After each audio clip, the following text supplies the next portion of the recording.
Tremble, tremble, tremble. Were you there when they crucified my Lord?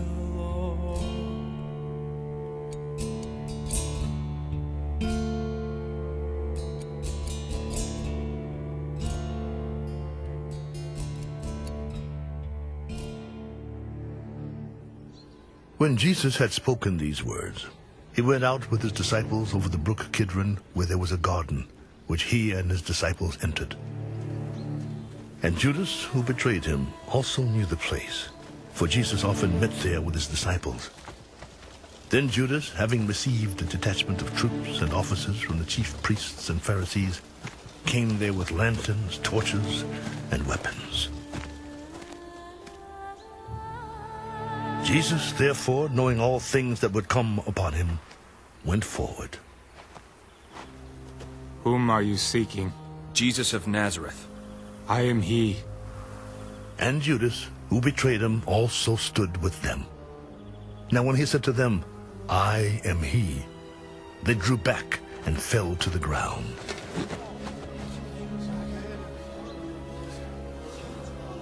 Then he asked them again, Whom are you seeking? Jesus of Nazareth. I have told you that I am he. Therefore, if you seek me, let these go their way. that the saying might be fulfilled which he spoke. Of those whom you gave me, I have lost none. Then Simon Peter, having a sword, drew it and struck the high priest's servant and cut off his right ear. The servant's name was Malchus. Put your sword into the sheath. Shall I not drink the cup which my father has given me? Then the detachment of troops and the captain and the officers of the Jews arrested Jesus and bound him. And they led him away to Annas first, for he was the father-in-law of Caiaphas, who was high priest that year. Now it was Caiaphas who advised the Jews that it was expedient that one man should die for the people. And Simon Peter followed Jesus, and so did another disciple. Now that disciple was known to the high priest, and went with Jesus into the courtyard of the high priest. But Peter stood at the door outside. Then the other disciple, who was known to the high priest, went out and spoke to her who kept the door, and brought Peter in. Then the servant girl who kept the door said to Peter, You are not also one of this man's disciples, are you? I am not. Now the servants and officers who had made a fire of coals stood there, for it was cold, and they warmed themselves. And Peter stood with them and warmed himself. The high priest then asked Jesus about his disciples and his doctrine. I spoke openly to the world. I always taught in synagogues and in the temple where the Jews always meet. And in secret I have said nothing. Why do you ask me? Ask those who have heard me what I said to them. Indeed, they know what I said. And when he had said these things, one of the officers who stood by struck Jesus with the palm of his hand. Do you answer the high priest like that? If I have spoken evil, bear witness of the evil. But if well, why do you strike me? Then Annas sent him bound to Caiaphas, the high priest. Now Simon Peter stood and warmed himself. Therefore they said to him, You are not also one of his disciples, are you? He denied it. I am not. One of the servants of the high priest, a relative of him whose ear Peter cut off, said, Did I not see you in the garden with him? No, I do not know him.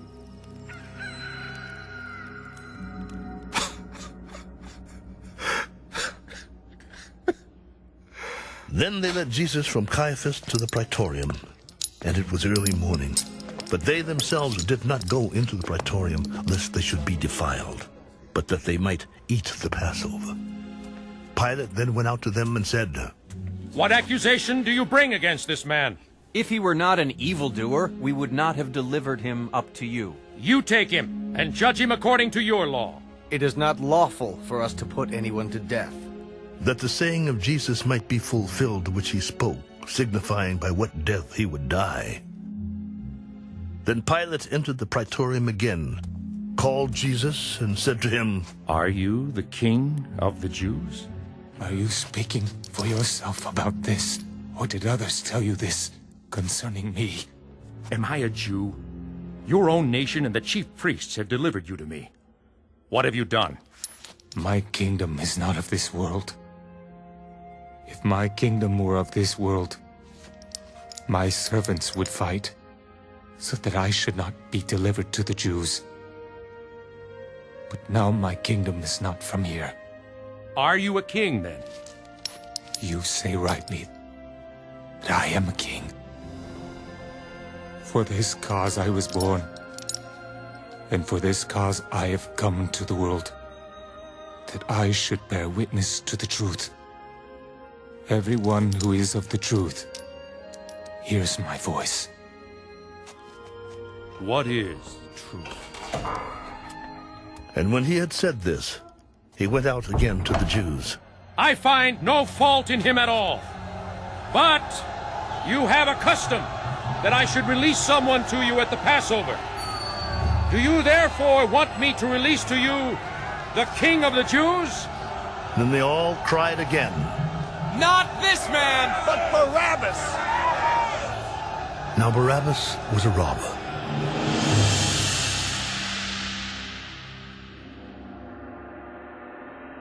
So then Pilate took Jesus and scourged him. And the soldiers twisted a crown of thorns and put it on his head. And they put on him a purple robe. King of the Jews! And they struck him with their hands. Pilate then went out again and said to them, Behold, I am bringing him out to you, that you may know that I find no fault in him. Then Jesus came out, wearing the crown of thorns and the purple robe. Behold, the man! Therefore, when the chief priests and officers saw him, they cried out, You take him and crucify him, for I find no fault in him. We have a law, and according to our law, he ought to die, because he made himself the Son of God. Therefore, when Pilate heard that saying, he was the more afraid, and went again into the praetorium and said to Jesus, Where are you from? But Jesus gave him no answer. Are you not speaking to me? Do you not know that I have power to crucify you and power to release you? You could have no power at all against me, unless it had been given you from above. Therefore, the one who delivered me to you has the greater sin.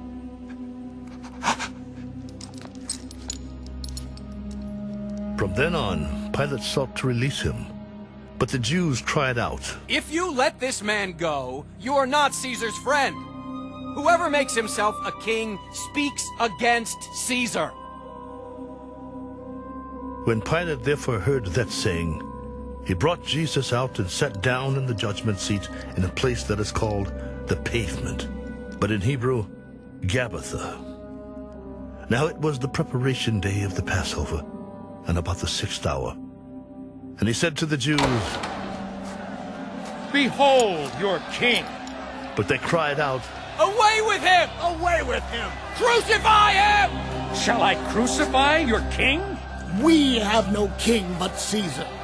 Then he delivered him to them to be crucified. Then they took Jesus and led him away. And he, bearing his cross, went out to a place called the Place of a Skull, which is called in Hebrew Golgotha, where they crucified him, and 2 others with him, one on either side, and Jesus in the center. Now Pilate wrote a title and put it on the cross, and the writing was, Jesus of Nazareth, the King of the Jews. Then many of the Jews read this title, for the place where Jesus was crucified was near the city, and it was written in Hebrew, Greek, and Latin. Therefore the chief priests of the Jews said to Pilate, Do not write the King of the Jews, but he said, I am the King of the Jews. What I have written, I have written. Then the soldiers, when they had crucified Jesus, took his garments and made 4 parts, to each soldier a part, and also the tunic. Now the tunic was without seam, woven from the top in one piece. They said therefore among themselves, Let us not tear it, but cast lots for it, whose it shall be. that the scripture might be fulfilled, which says, They divided my garments among them, and for my clothing they cast lots. Therefore the soldiers did these things.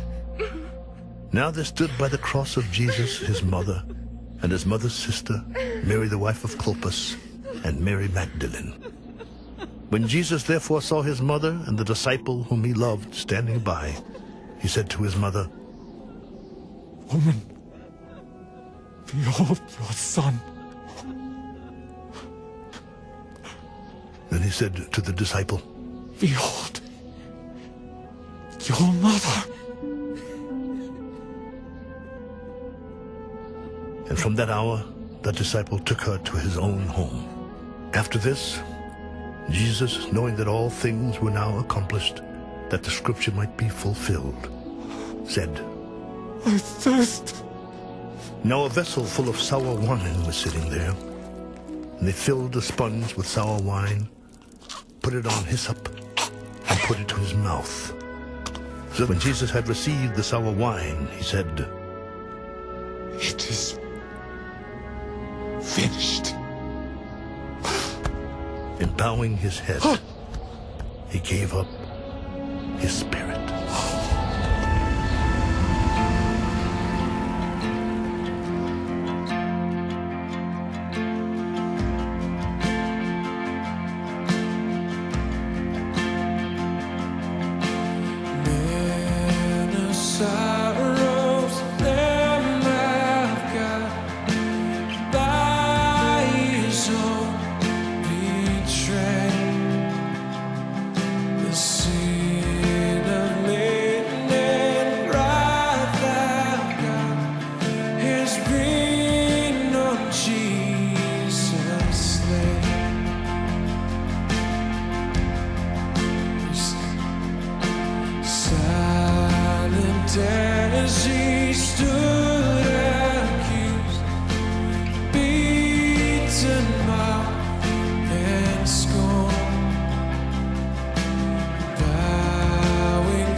Therefore, because it was the preparation day, that the body should not remain on the cross on the Sabbath, for that Sabbath was a high day, the Jews asked Pilate that their legs might be broken that they might be taken away.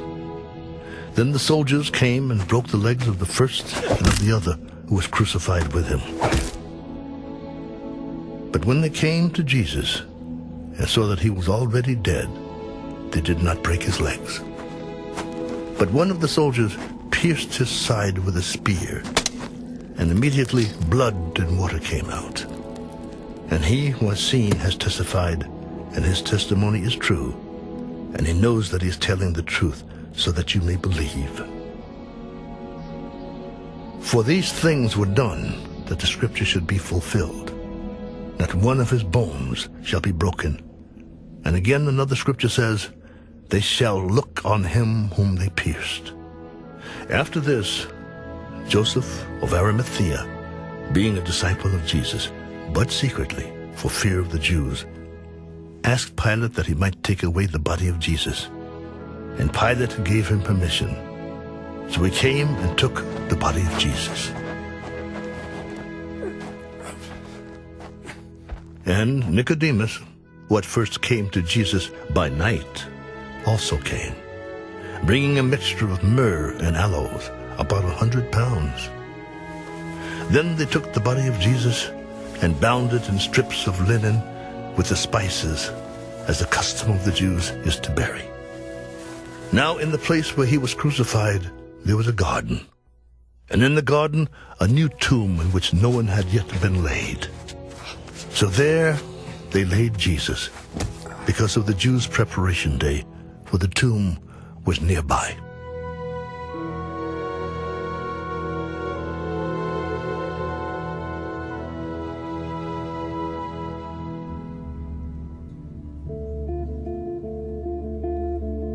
God, we look to you tonight. Above the singing, God, above the music, above the songs, let your name be lifted high, Jesus. Let your name be honored, God. And we commit all that we are to you, God, and everything that we do. And we reach